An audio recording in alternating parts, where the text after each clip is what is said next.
Geography के most important जो हमारे समदामन क्वेश्चन है, तो सबसे पहले डिस्कस कर लेते हैं। निम्नलिखित कथनों को पढ़ें और विचार करें। कथन 3 कथन है। वायुमंडल के ऊर्ध्वाधर तपन तापन की प्रक्रिया को संवहन के रूप में जाना जाता है। दूसरा, हवा की क्षैतिज गति के माध्यम से ऊष्मा के स्थानांतरण को संवहन कहा जाता है। कथन 3, गर्मियों के दौरान उत्तरी भारत में लू हवाएं संवहन का कारण होती है। अब कौन सा सही है कौन सा गलत है, तो देखो, ओनली गर्मियों के दौरान उत्तरी भारत में लू हवाएं संवहन करने का कारण होती है, ये सही है, बाकी चीजें हमारी गलत है। उसके बाद, वह भारतीय बंदरगाह कौन सा है जो लोअर अयस्क का सबसे बड़ा निर्यातक है, तो वो है मार्मागांव बंदरगाह। उसके बाद, भारत का वह राज्य कौन सा है जहाँ सर्वाधिक कार्यशील जनसंख्या कृषि कार्य में संलग्न है, वो है उत्तर प्रदेश, क्योंकि बहुत बड़ा राज्य भी है। 2011 की जनगणना के अनुसार किस केंद्र शासित प्रदेश की जनसंख्या घनत्व सबसे अधिक है, तो है दिल्ली। निम्नलिखित में से कौन सी नदी पूर्वी तटीय मैदानों में डेल्टा बनाती है, तो वह गोदावरी नदी। निम्नलिखित में से कौन सी नदी भारत के प्रायद्वीपीय पठार से उद्गम नहीं लेती, तो वह गंगा नदी। तीव्र गति से बढ़ती जनसंख्या के लिए जनसंख्या पिरामिड किस आकार का होता है, त्रिकोणीय आकार का। निम्नलिखित में से कौन सा पठार भारत के पूर्वोत्तर भाग में स्थित है, शिलांग पठार। निम्नलिखित में से कौन सी विशेषता पश्चिमी तटीय मैदानों की पहचान है, तो वह लेगून बैकवाटर।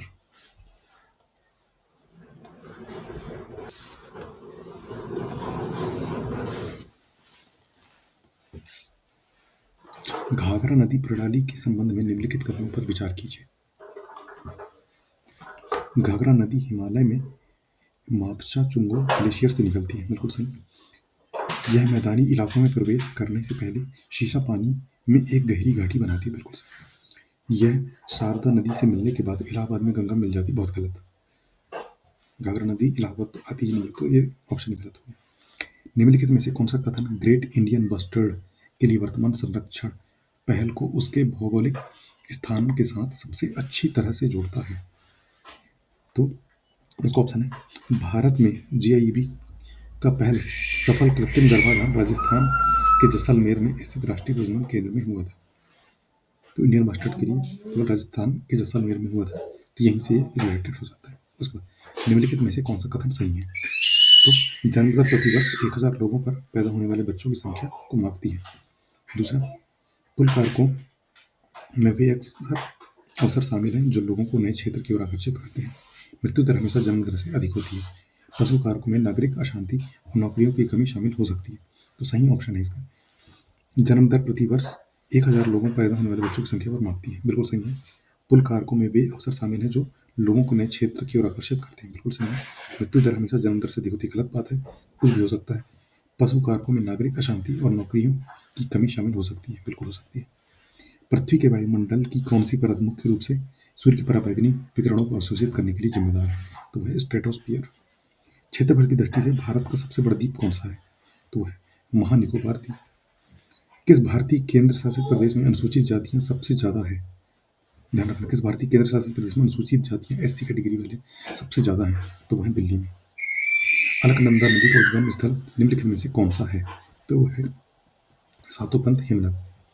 निम्नलिखित में से कौन सा पृथ्वी पर सूर्यताप की भिन्नता को प्रभावित करने वाला प्राथमिक कारक नहीं है, तो वह किसी क्षेत्र में जल निकायों की उपस्थिति।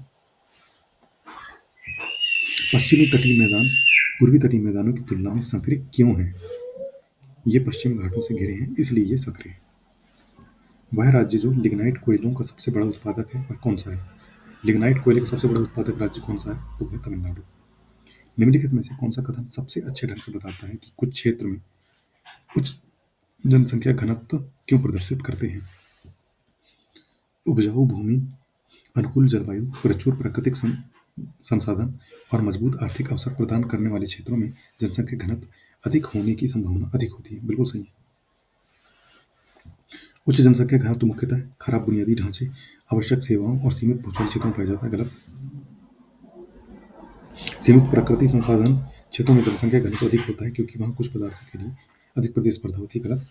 पहाड़ी भूभाग, शुष्क जलवायु क्षेत्र अक्सर चुनौतीपूर्ण जीवन स्थितियों के कारण घनी आबादी वाले होते हैं, ये भी गलत। यदि कोई व्यक्ति पृथ्वी के उत्तरी ध्रुव के ऊपर से देखे तो वह देखेगा पृथ्वी घूमती है वामाव्रत, यानी कि लेफ्ट, मतलब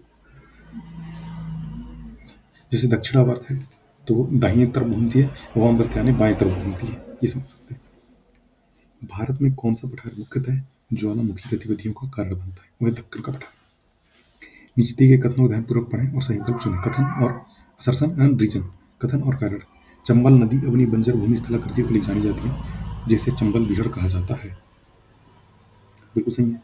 चंबल यमुना में मिलने से पहले गहरी घाटी अपराधित भूभाग से होकर बहती है। बिल्कुल सही, दोनों सही है।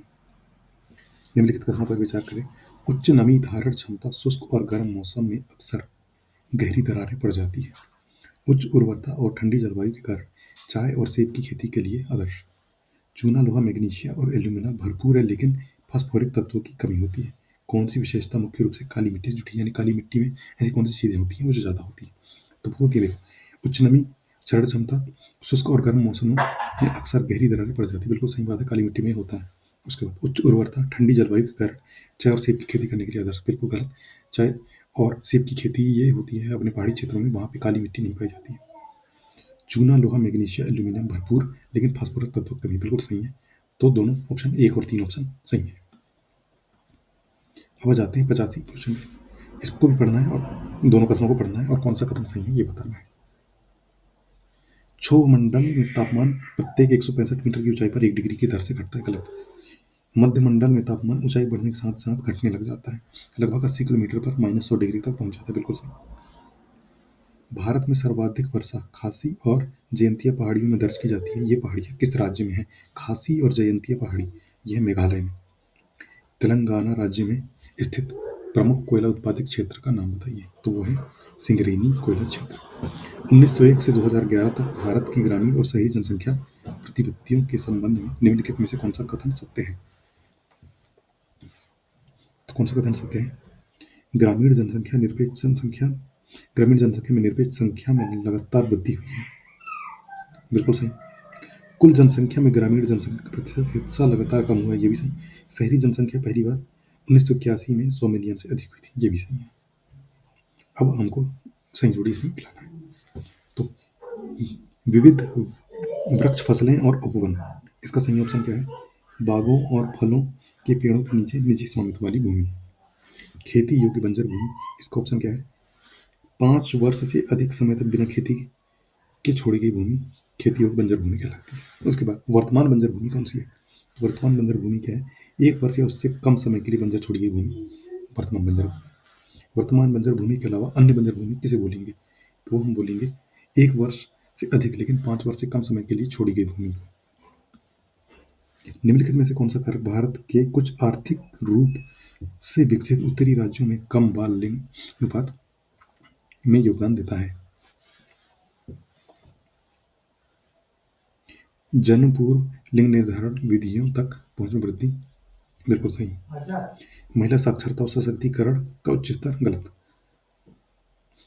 विरासत और पारिवारिक सहायता में पुरुष बच्चों के लिए सामाजिक वरीयता। बिल्कुल सही।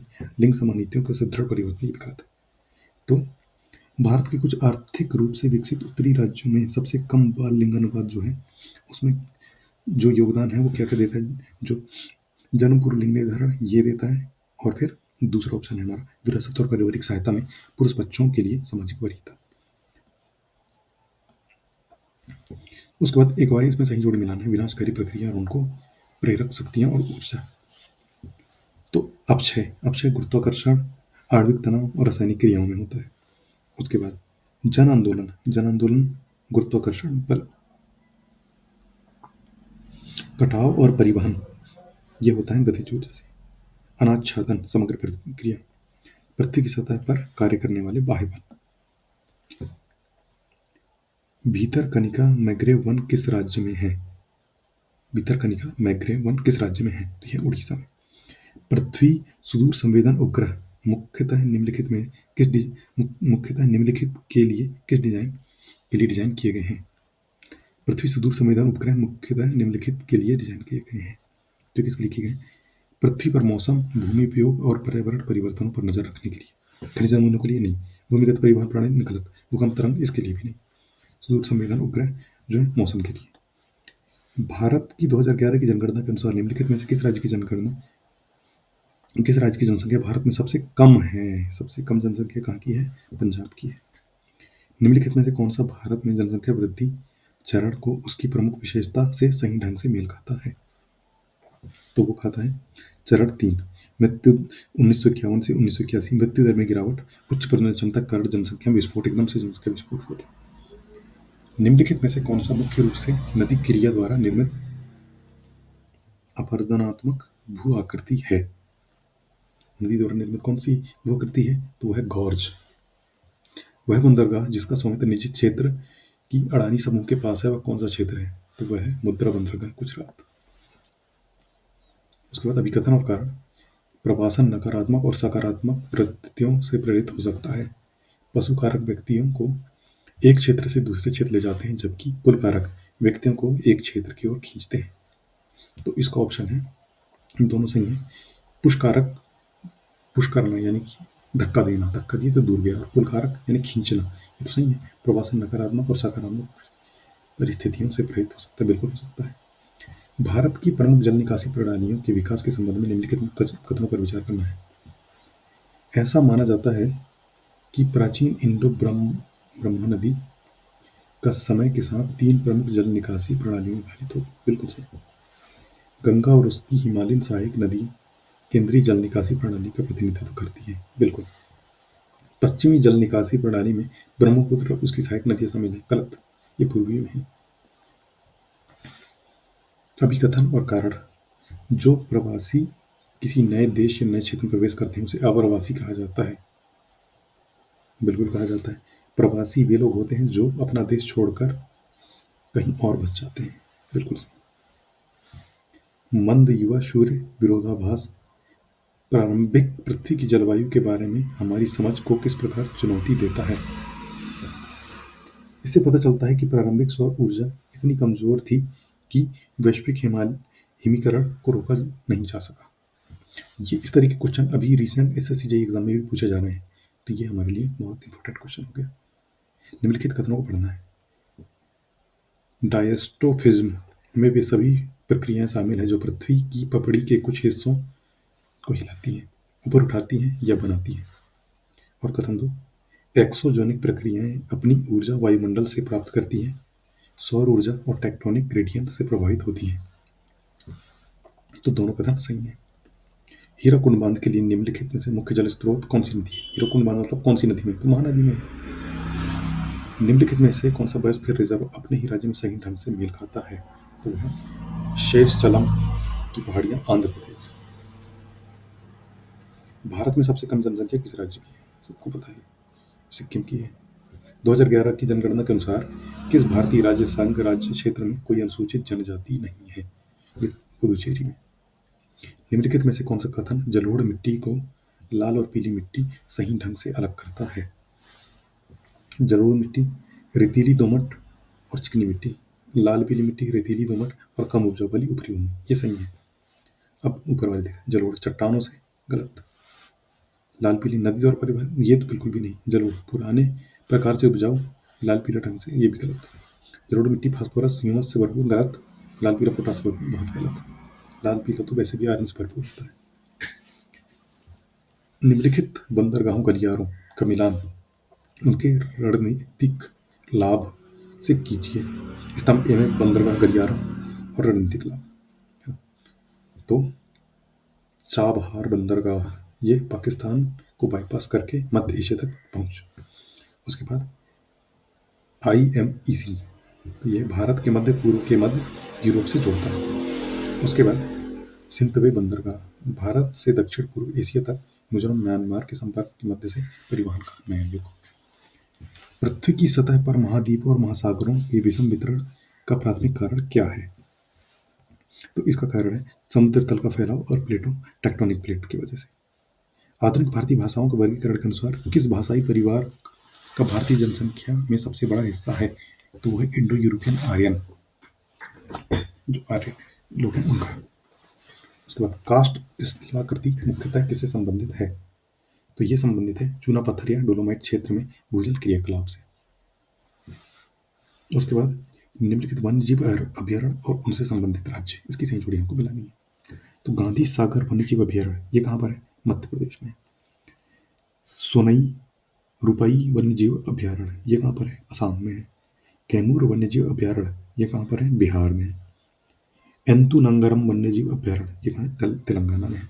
अगर हमको ऑप्शन ना भी मिले तो एंतुनंगरम से हम तेलंगाना अंदाजा लगा सकते थे, यानी चौथे का ऑप्शन हम लोग 3 ऑप्शन देख सकते थे।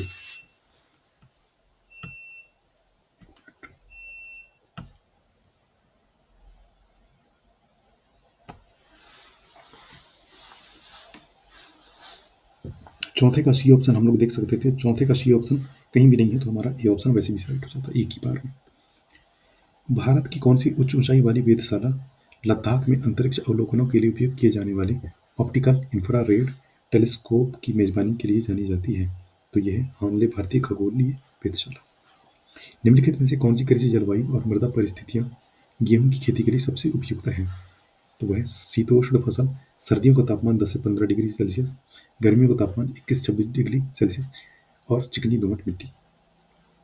सौरमंडल में किस ग्रह का दिन सबसे लंबा होता है? तो वह शुक्र ग्रह। कर्नाटक में स्थित जोगा जलप्रपात किस नदी पर बना है? तो वह शरावती नदी पर। निम्नलिखित फसलों के मौसम और प्रमुख फसलों पर मिलान करना है। खरीफ की फसल जो जून से सितंबर में होती है,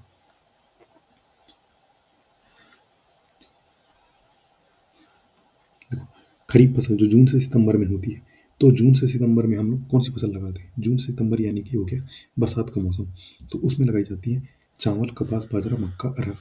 उसके बाद रबी की फसल जो अक्टूबर से मार्च के बीच में लगाई जाती है, तो अक्टूबर से मार्च के बीच में क्या आएगी? गेहूँ, चना, रेपसीड, सरसों, जौ।